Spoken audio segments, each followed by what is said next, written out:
بسم اللہ الرحمن الرحیم۔ الصلاۃ والسلام علیکہ یا سیدی یا رسول اللہ وعلی آلکہ و اصحابکہ یا سیدی یا حبیب اللہ۔ میں آج ایک انتہائی اہم معاملہ کے اوپر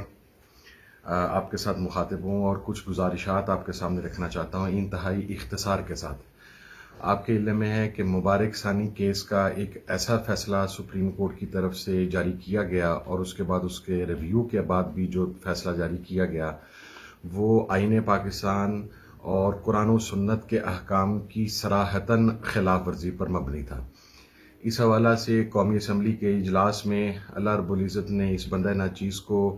یہ توفیق بخشی اور پھر میرے ساتھ دیگر اراکین قومی اسمبلی کو بھی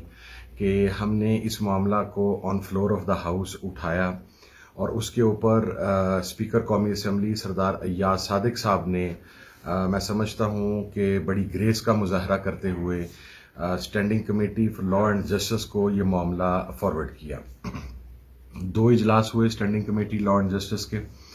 دوسرے اجلاس کے اندر یہ بات اور اس کے اوپر تمام اراکین اور اس کمیٹی کے ممبران مبارکباد کے مستحق ہیں کہ وہ اس بات پر متفق تھے کہ سپریم کورٹ کا یہ فیصلہ قرآن و سنت کے احکام اور آئین پاکستان کی صراحتاً خلاف ورزی پر مبنی ہے، اور اس حوالہ سے یہ فیصلہ کیا گیا کہ standing committee for law and justice کی طرف سے سفارشات قومی اسمبلی کو بھجوائی جائیں گی اور پھر قومی اسمبلی ایک قرارداد پاس کرے گی، جس کے بعد حکومت وقت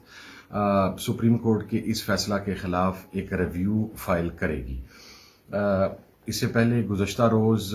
یہ اطلاعات علم میں آئیں کہ پنجاب حکومت نے مبارک ثانی فیصلہ کی تصحیح کے حوالہ سے کوئی ریویو فائل کیا۔ اس کے اوپر ہمارے شدید تحفظات ہیں، کیونکہ میں ایک بات کلیریفائی کر دوں کہ صرف پیرا 42 کی بات نہیں ہے۔ اس فیصلے کے اندر کم از کم 9 نکات ایسے ہیں اور ان کی تعداد 13 تک جا پہنچتی ہے، جہاں پر جو فیصلے کے دوران جو چیزیں ڈسکس کی گئیں وہ آئین پاکستان اور قرآن و سنت کے احکامات سے متصادم تھیں۔ اس لیے ہم اس مکمل فیصلے کا ریویو چاہتے ہیں، اس کی تنسیخ چاہتے ہیں، اور اس حوالہ سے standing committee law and justice نے اپنی سفارشات حکومت کو اس کے اوپر اتفاق رائے ہو گیا اس پہلے نقطہ کے اوپر۔ دوسرا نقطہ جو اس بینچ کے خلاف ریفرنس کے حوالہ سے تھا، اس کے اوپر مجھ سمیت کچھ اراکین کی رائے یہ تھی کہ اور ہم نے اسے پریس بھی کیا کہ ان ججز صاحبان کے خلاف ریفرنس دائر کیا جانا چاہیے، کیونکہ انہوں نے ایک سیٹلڈ مسئلے کو اس طریقے سے اٹھا کر پاکستان کے اندر امن و امان کی فضا کو خراب کرنے کی کوشش کیا، لیکن بہرحال اس کے اوپر اتفاق رائے نہ ہو سکا۔ اب ہمارے علم میں آ رہا ہے کہ شاید حکومت ریویو فائل کرنا چاہ رہی ہے قومی اسمبلی کے اجلاس سے پہلے۔ حالانکہ جو چیز طے ہوئی تھی وہ یہ تھی کہ اس کمیٹی کی سفارشات قومی اسمبلی کو پیش کی جائیں گی اسپیکر صاحب کی ڈائریکشنز کے مطابق، اور پھر قومی اسمبلی کے اجلاس کے اندر باقاعدہ قرارداد موو کی جائے گی اور اس قرارداد کی روشنی میں حکومت وقت ریفرنس دائر کرے گی۔ لہٰذا میں یہ بات واضح کرنا چاہتا ہوں کہ کوئی بھی ایسا ریویو جو standing committee law and justice کی سفارشات اور قومی اسمبلی کی اپروول کے بغیر ہو اور قومی اسمبلی کی قرارداد کے بغیر ہو، ہمیں ایسی کوئی ریویو پٹیشن قابل قبول نہ ہوگی، اور ہم یہ سمجھتے ہیں کہ ایز پر کمٹمنٹ حکومت وقت کو قومی اسمبلی کا اجلاس فوری طور پر کال کرنا چاہیے ہنگامی طور پر۔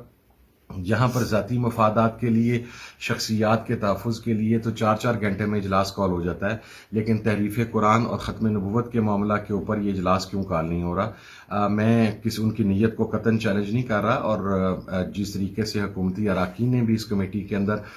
موقف کی وضاحت کی، میں یہ سمجھتا ہوں کہ یہ مسالک کی وابستگی سے بالاتر ہو کر اور پولیٹیکل پارٹیز کی وابستگی سے بالاتر ہو کر تمام اراکین اس معاملے میں یک آواز تھے، یکسو تھے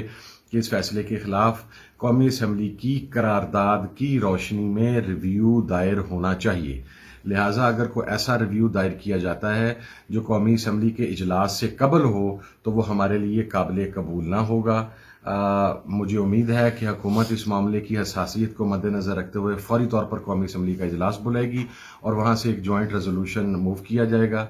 جس کے بعد سپریم کورٹ کے اس فیصلہ کے خلاف ریویو فائل کیا جائے گا۔ بہت شکریہ، والسلام علیکم ورحمۃ اللہ۔